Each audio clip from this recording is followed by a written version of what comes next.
up, buddy? How much do you think it is? Everybody gets one.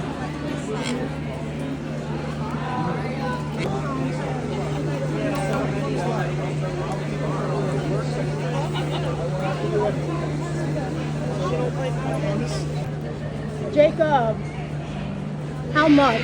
Marvin is for 2. I want to 3 years old. I have 4 inches. Yeah, they're crazy expensive. Here, Logan. Give him my picture. He's not going to put this arm out. I'm so hurt.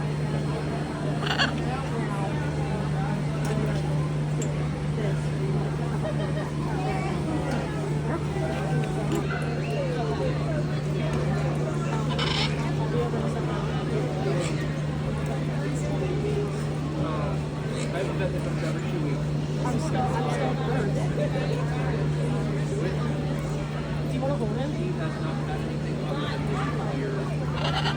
That's right. Lower is 5.5-year-old red tail boa. Oh, nice. Extremely friendly. You can pet him too if you'd like. You're so... Oh, you're so cute. She has a little bit of beagle from her way back. What's your first name? She's above that. Greta? Yeah. Hi. And what's your last name? Let's see how we do here.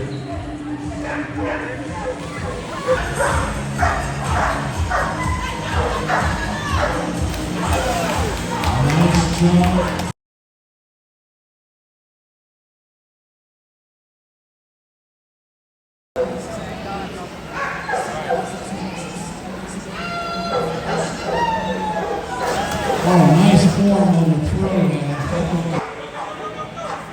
Anyway, oh, nice form coming off. Here.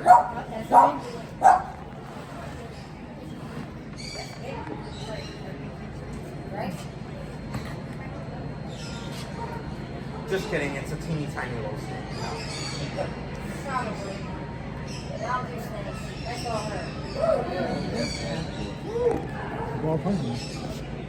This is Garnet. So Garnet is about 6 feet in length. She's about 7 years old, and she weighs about 15 pounds.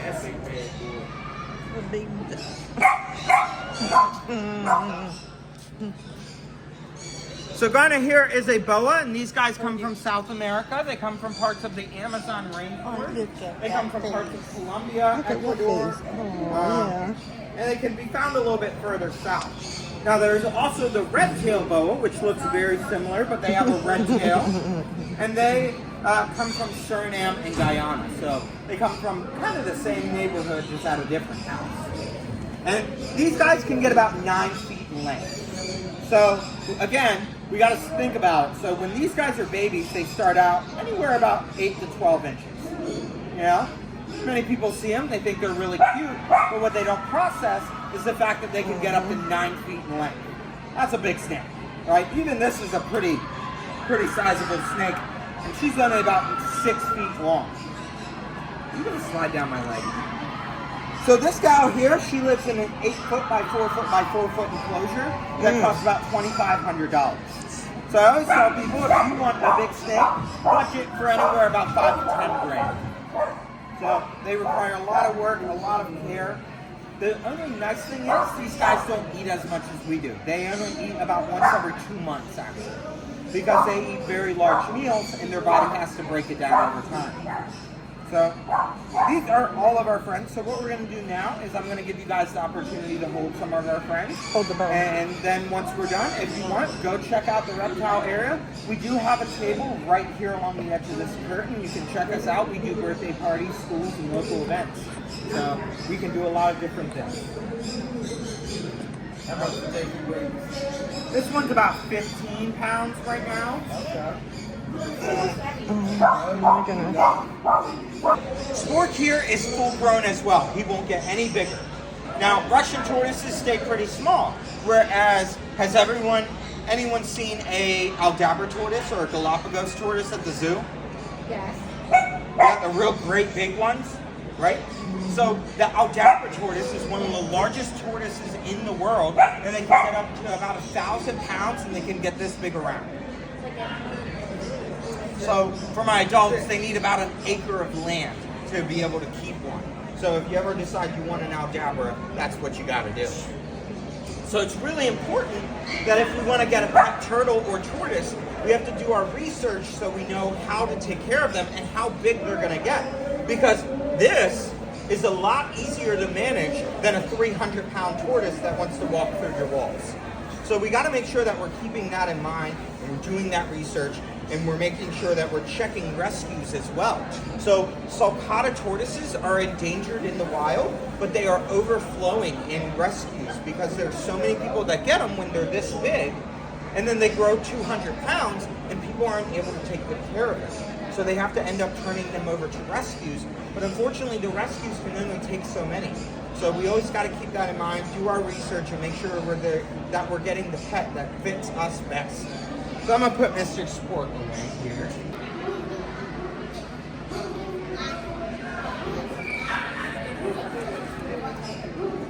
I'm going to put you to work. Yep. So bearded dragons, they get that name, in case you didn't hear, as they puff up their chin, they make it turn black, and it looks like they have a beard. And that's their way of saying, I'm bigger, I'm mean, I'm scary. You don't want to eat, right? Because animals, they want an easy meal. They don't want to have to fight for their food. And so when she puffs up her chin, she opens up her mouth big and wide, she's going to make herself look really scary, and so that way that animal wants to leave her alone. Now, she also has those scales along her body, which kind of look like a dragon. So they got the name bearded dragon. So bearded dragons are super, super popular. They're super, super common. These guys are found in rescues all over the United States. And it's because a lot of people see these at the pet store, and they're only about $40. And so they go, well, that's easy. I can take care of that. But what they don't account for is the enclosure it needs, the lighting that it needs, all the food that it's going to eat. Something else people don't typically think about is when we get sick, where do we go? To the hospital, to the doctor, right? They go to the vet. Yeah, so with these guys, they have to go to the vet. Well, Miss Cash here had to go to the vet one time. Now, there are actually only about 3 reptile vets within this area. One of which is in Fairfax, Virginia, which from here is what, about 2 to 7 hours away, depending on the traffic, if you've ever made that drive. Right. The other one's in Westminster, Maryland, which is probably still, like, what, 30 minutes? Which one is that one? Feathers, tails, and scales. Yeah. So don't go to that. So Dr. Ryan has been there for a very long time. He's starting to retire. He's kind of on his way out. The other one is up in Hagerstown now. We have one. His name is Dr. Lopez. But before that, we had to take her to Fairfax every time. We had to get a check. There's actually a different one. Oh, is there? Stone, Ricer Stone. Yeah, She had a system. Gotcha. So There's one in Reisterstown. We took our bearded dragon oh, there. that's really good. Yeah, I had to do my research, but there is. Well, because we're up in Hagerstown, so Okay. you know, now we're lucky enough that we have our own exotics vet, but before we only knew of the one in Westminster or Fairfax. Yeah. Yeah, you know. And the reason being is to become an exotics vet, you have to train as a normal vet, which takes many, many years. But then you have to train as an exotics vet, which takes even more time. And so a lot of vets, they don't want to do that. They just want to get to work. Warm and fuzzy. Oh yes, I have met Warm and Fuzzy. So Miss Cashier actually one day decided she was going to lay some eggs. And so you can actually see she has a scar. So the eggs, unfortunately, got stuck in her belly. And we had to take her to the vet, and we had to get emergency surgery, and they had to cut her open and get those eggs out. Anyone want to take a wild guess how much that cost? 3,000. It is 1/5 of $10,000. So divide it by 5. So this here is Sage. So Sage is one of our ball pythons. So ball pythons are another really common reptile that many people get. They see them at the pet store. You can pretty much get these guys just about anywhere. Now, with that being said, doesn't mean we should.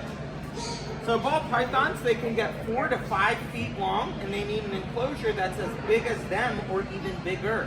So really, you should have about a 6-foot long enclosure for a 4-foot snake. All right, that's a lot of space. The other thing is, you got to make sure we do our research. So these guys here, they come from Africa. Now, when most people think of Africa, they think of the desert, which makes sense. Huh?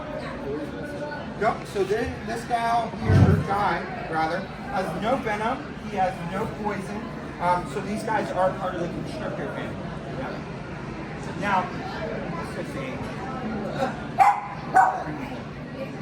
So these guys come from Africa, and most people think of the desert, but really they have lots of different biomes or environments in Africa. They have rainforests, they have tropical areas, they have savannas, which are like grasslands, and then they also have the desert.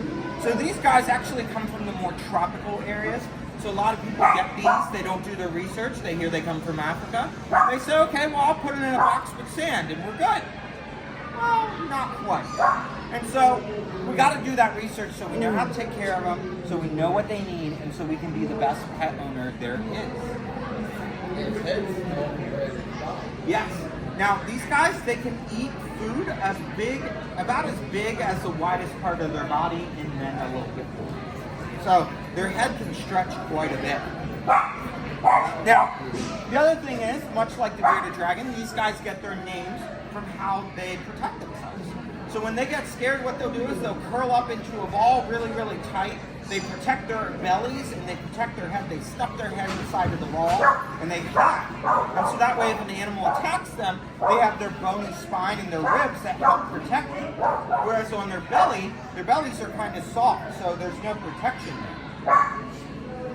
So these guys are super, super awesome. But again, we got to do our research, not just get them because we think they're cool.